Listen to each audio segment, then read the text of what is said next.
Assalamualaikum warahmatullahi wabarakatuh. Bismillahirrahmanirrahim. Alhamdulillah. Alladzi bi ni'matihi tatimmus shalihat. Allahumma shalli wa sallim wa barik wa karim wa abdim wa taraham wa tahannan ala sayyidina wa habibina wa syafi'ina wa qudwatina wa maulana Muhammad sayyidis sadat sayyidil wujud sayyidil kainat wa ala alihi wa azwajihi wa ashabihi wa adba'ihi ahlil ilmi wal hasanat. Amma ba'd, usini wa iyyakum bitaqwallah faqad fazal muttaqun. Qad aflaha man tazakka wa dzakara asma rabbih fasalla. Para pemirsa KCTV, TV Barokah, TV Dakwah, TV Ramadan, terutama acara Kilau Ramadan, Shaimin, Shaimat, Mukminin, Mu'minat, usini wa iyyakum bitaqwallah. Mudah-mudahan kita menjadi orang yang dipilih Allah, menjadi orang-orang yang bertakwa, orang-orang yang beriman, orang-orang yang mengakhiri hidupnya dengan husnul khatimah dan mendapatkan surga Allah.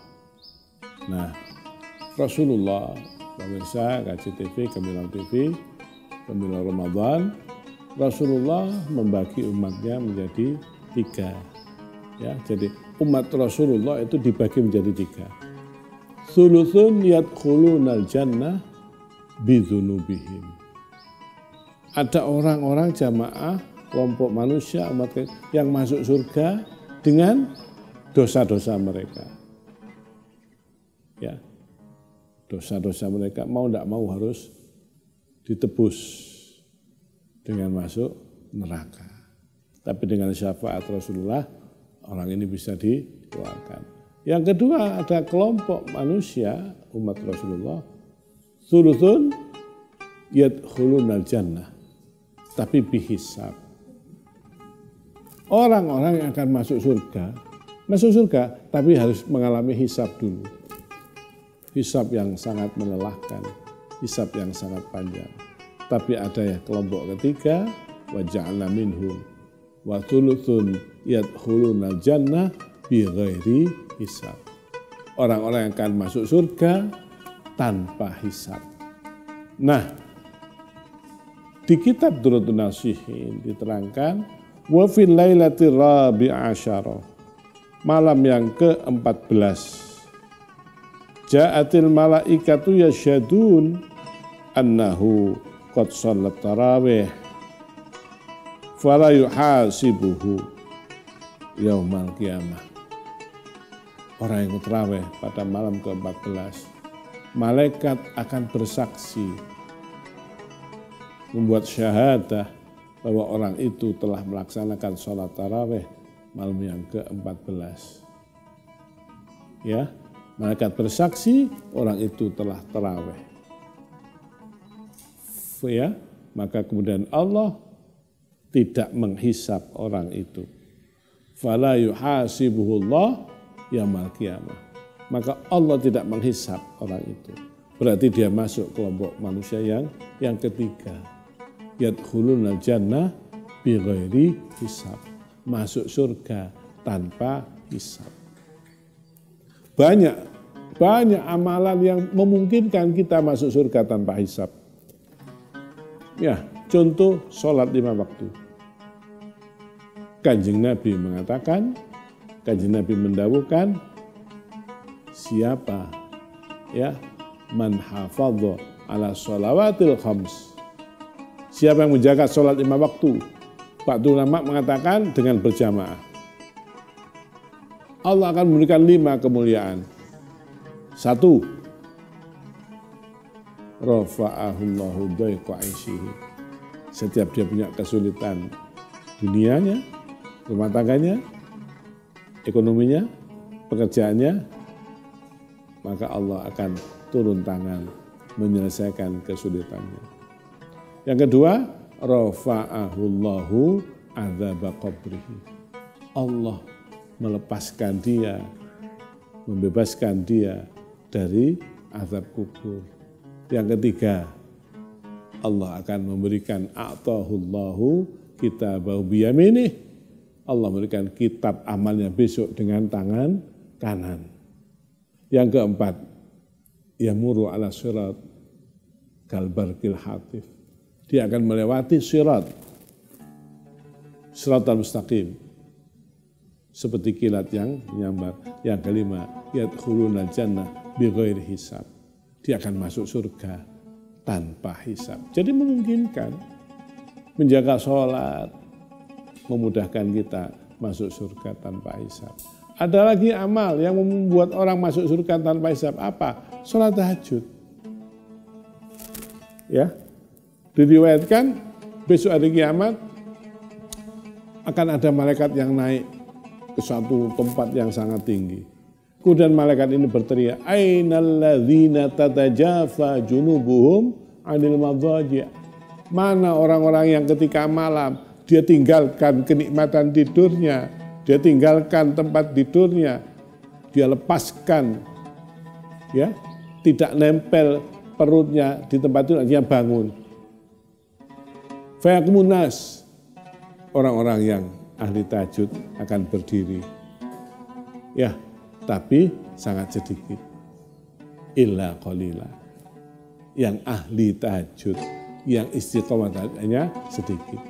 Maka pada orang yang ahli tahajud yang sedikit itu, qila dikatakan, udkhulul jannah bi ghairi hisab. Silakan masuk surga tanpa hisab.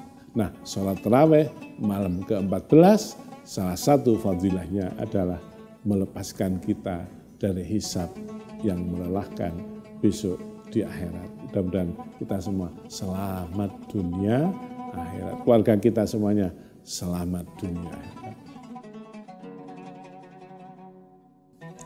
Ada pertanyaan tentang bagaimana suami istri yang di rumah melihat pasangannya, suami melihat istrinya, istri ya, bukan istri teman, bukan istri tetangga, ya, yang kemudian menimbulkan syahwat. Apakah ini masuk kategori bagaimana membatalkan atau gimana? Secara umum diterangkan ada 5 perkara, ya, 5 perkara yang tidak membatalkan puasa tapi tubtilu thawabas shaum, membatalkan, menghanguskan pahala puasa. Secara fikih puasanya sah, tapi tidak berpahala. 5 perkara antara lain adalah 1, al-ghibah. Ghibah itu menggunjing. 2, an-namimah. Ya. 3, al-kadhibu, bohong. Yang keempat, al-yaminul ghamus atau asyhadatu zur, sumpah palsu, kesaksian palsu. Dan yang kelima adalah an-nadhru bisyahwat, melihat dengan syahwat. Sebagian ulama mengatakan ini untuk orang lain. Kalau melihat istri kemudian ada syahwat, tidak. Kenapa? Tidak bisa dihindari. Tidak bisa dihindari, kita bertemu istri, melihat istri, mungkin sedang berpakaian, ya, yang tidak menutup aurat dan tidak dosa. Tidak dosa. Istri sedang tidur, pakaian tersingkap, kemudian, nah, sebagian ulama mengatakan tidak apa-apa. Ya, jadi yang mutlak adalah melihat orang lain, ajnabiyah, melihat wanita lain dengan syahwat. Tapi kalau melihat mahramiyah, termasuk melihat istri, kemudian muncul syahwat, tidak termasuk itu. Yang mutlak adalah an-nadru bisyahwat adalah an-nadru ila al-janabiyah, melihat wanita lain. Makanya puasa itu adalah ramdus syahwat. Puasa itu adalah kasrus syahwat, melemahkan syahwat, menghancurkan, membakar syahwat.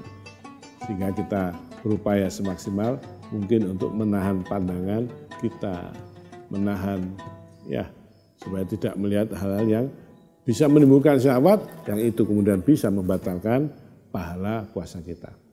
Jadi yang mutlak adalah melihat Wanita lain kalau melihat istri sendiri muncul syahwat, ada yang mengatakan tidak membatalkan pahala puasa, tidak termasuk kategori an-nadru bisyahwah, tapi ada yang mengatakan termasuk.